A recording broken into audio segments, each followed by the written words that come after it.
دیکھیں حضرت تھانوی رحمہ اللہ بڑی عجیب بات فرمایا کرتے تھے، بھائی ہم کسی کو چھیڑتے نہیں لیکن اپنا موقف چھوڑتے نہیں۔ اور اسی کے ساتھ میں ایک بات اور بھی کہہ دیتا ہوں کہ ہم کسی کو چھیڑتے نہیں لیکن کوئی چھیڑے تو اسے چھوڑتے بھی نہیں۔ تو میں یہ عرض کرنا چاہتا ہوں کہ ان دونوں کو تو ہم نے چھیڑنا نہیں۔ ملحدین کا عقیدہ کیا، مبتدین کا عقیدہ کیا، اہل سنت والجماعت کا جو عقیدہ ہے اس عقیدے کی نسبت سے قرآن کے حوالے سے دو تین باتیں۔ اللہ نے معراج کو شروع کیا تو سب سے پہلے فرمایا سبحان۔ کیا فرمایا؟ سبحان۔ اچھی بات سے کہیے سبحان۔ پاک ہے وہ اللہ۔ کیا ہے؟ پاک ہے وہ اللہ۔ کس چیز سے؟ ہر عیب سے پاک ہے اللہ، آپ کو جزا دے۔ بہت اچھا ترجمہ آپ نے کیا، لیکن اگر میں آپ سے پوچھوں تو مشائخ سے معذرت کے ساتھ آپ ناراض نہ ہونا، بھائی حضور میں کوئی عیب ہے؟ فرشتوں میں کوئی عیب ہے؟ صحابہ میں کوئی عیب ہے؟ اہل بیت میں کوئی عیب ہے؟ حضور کی ازواج میں کوئی عیب ہے؟ ان میں سے تو کسی کو سبحان نہیں کہا جاتا، اسے کیوں سبحان کہا جاتا؟ اگر سبحان کا معنی عیب سے پاک ہے تو پھر اس کا وہ معنی ہو جو صرف اس پر فٹ ہے اور کسی پر نہ ہے۔ تو اللہ کروڑوں رحمتیں نازل کرے علماء دیوبند کی قبروں پر۔ شیخ الہند مولانا محمود حسن رحمہ اللہ جو دیوبند کا سب سے پہلا طالب العلم اور امت میں یہ وہ واحد آدمی ہے ابو حنیفہ کے بعد کہ جس کے شاگردوں کی تعداد ایسی ہے جیسے وہاں ابو حنیفہ کے شاگردوں کی تعداد تھی، اور ایک ایک شاگرد ایسا بے مثال ہے جیسے امام اعظم کا ایک ایک شاگرد بے مثال ہے۔ حضرت شیخ الہند نے جو ترجمہ کیا وہ بڑا عجیب، فرمایا سبحان اللہ ہر کمزوری سے پاک۔ کہہ دو اللہ ہر کمزوری سے، اونچی بات سے اللہ ہر کمزوری سے۔ عیب اور چیز ہے، کمزوری اور چیز ہے۔ میں مثلا مفتی صاحب سے کہتا ہوں میں مریض ہوں، میں پانی پیتا ہوں تقریب میں، ہے پانی ہے نا، تو اب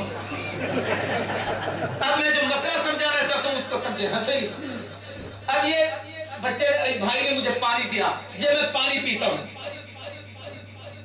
یہ پانی پینا انسان کی کمزوری ہے یا عیب؟ کمزوری۔ سوچ کے بولو، کمزوری ہے عیب؟ تھکا ہوا تھا میں سو گیا، یہ سونا کمزوری ہے یا عیب؟ میں نے ابھی حضرت بلگرامی صاحب کو دیکھا کہ ان کی طبیعت پر اثر تھا، ان نے جیب سے 2 گولیاں نکالی، منہ میں ڈالی، پانی پیا، تو یہ دوائی کھانا کمزوری یا عیب؟ بھئی یہ کمزوری ہے، عیب نہیں۔ فرمایا سبحان اللہ ہر کمزوری سے پاک ہے۔ یہ جواب ہے اس بدبخت کے عقیدے کا جس نے یوں کہا کہ جناب حضور اتنی بلندی پر کیسے گئے، عقل بھی مانتی، کئی کنوں سے گزرے، نار سے گزرے، ٹھنڈک برف سے گزرے، زمہریر سے گزرے، پھر وہاں پر سانس لینے کی کوئی جگہ نہیں، گئے اور واپس آئے، یہ عقل سے بڑا ہے۔ ہم کہتے ہیں ہم کب کہتے ہیں حضور گئے؟ اللہ کہتے ہیں سبحان محمد گئے نہیں، میں اپنی قدرت سے لے کر گیا، نہ جانے دے تو 53 سال تک مکے سے باہر نہ نکلنے دے، اور جب رب ارادہ کر لے تو رات کے ذرے میں عرش دکھا دے۔ نعرہ تکبیر،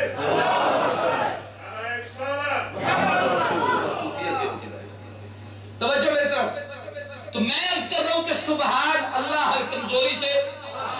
یہاں ایک اور عقیدہ بھی سمجھا دیا گیا کہ جاہلوں نے کہا، اب میں آپ کو وہ اس زبان میں سمجھاؤں تو بڑی عجیب بات ہوگی لیکن آپ کی زبان میں ایک جاہل نے کہا وہ جی آخر رب کو عشق لڑا ہے تو اللہ نے مجبور ہو کے یار کو بلایا کہ عرشاں دے آ جا چپ کر کے بھی خاموش ہو کے راتوں رات آ جا تو میں ایک دوسرے کو ملنے، اللہ بڑا مجبور ہو گیا تھا۔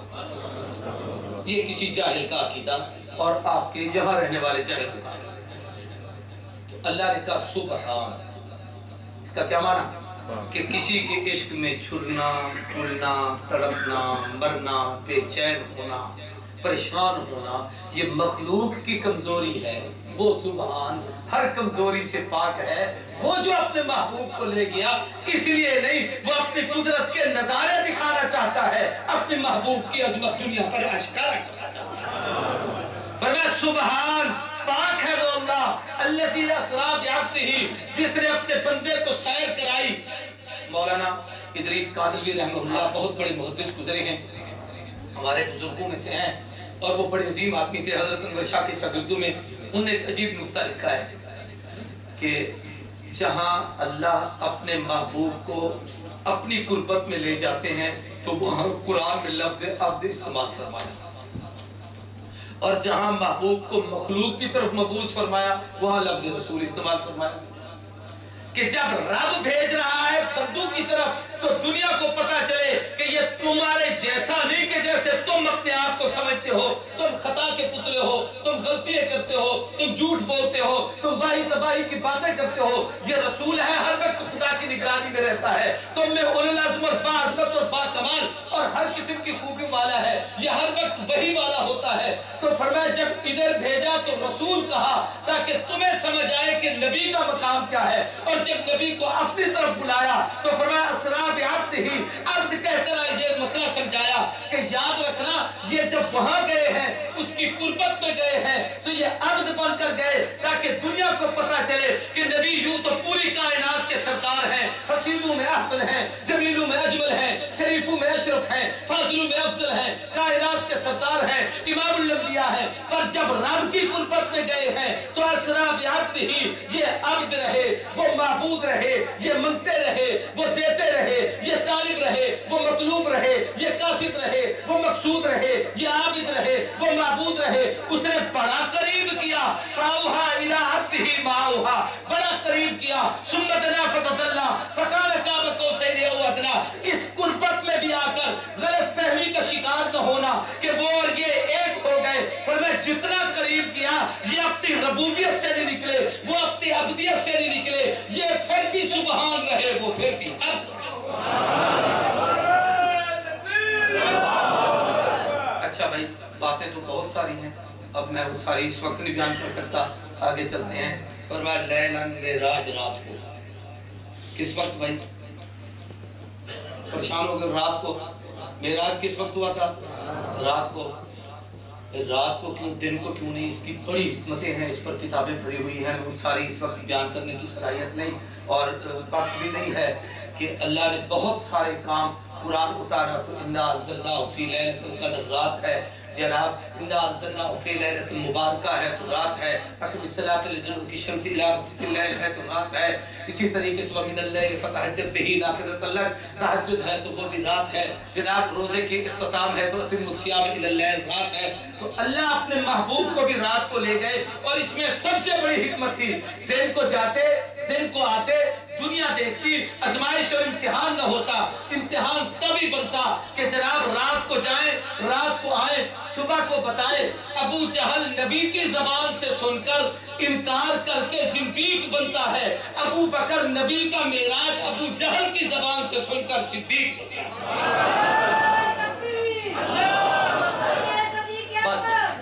الى المسجد الحرام الى المسجد الاقصی، بڑے مسئلے قرآن نے کھولے، میری طرف دیکھیں۔ سبحان، ہر کمزوری سے، یہاں ایک مسئلہ اور بڑا خوبصورت مانا چاہتا ہوں، سبحان مختار کل ہے، سارے کو مختار وہ مختار کل ہے، نہ لے جانا چاہے تو نہ لے جائے، اور جب فیصلہ کر لے تو رات کے ذرے میں عرش دکھا دے، اس سے کوئی پوچھے۔ اسرا بعبدہ ہی، انسان ہے نبی، نبی کو انسانیت سے نہ نکالا، اپنی انسانیت پہ بھی منطبق نہ کرنا اور نبی کو انسانیت سے بھی نہ نکالنا۔